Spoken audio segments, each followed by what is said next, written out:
всички, хайде да правим тангул. Значи, първо ще ни трябва да си вземем чашка и да сипеме студена вода. И да сложим ледчета. Сега ще дойда. Хора, ето ни е водичката. Сега си взимаме такава нормална лъжица. Стойте се мръдна. И виж сега.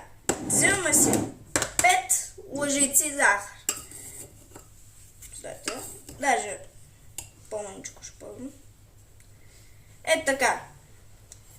Една. То колкото да си го потопите тангулото. 2. 3.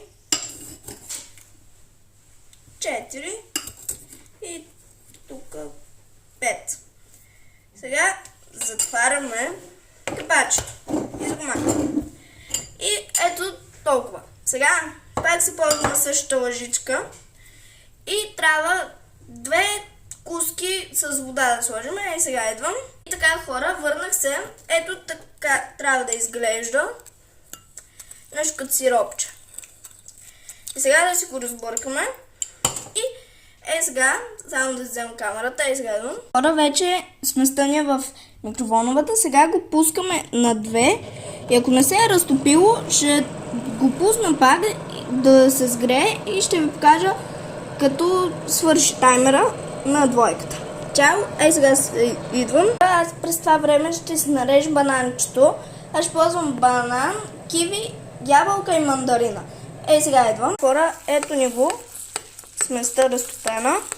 И сега аз ще взема шишчето от банан и ще го потопа. Пробвах се да го направя. Първо захарта ни се изгоря. Не трябва да изглежда така. Според мен трябва да го пуснем на 1 на микроволновата. И второ, това сигурно няма чистенката.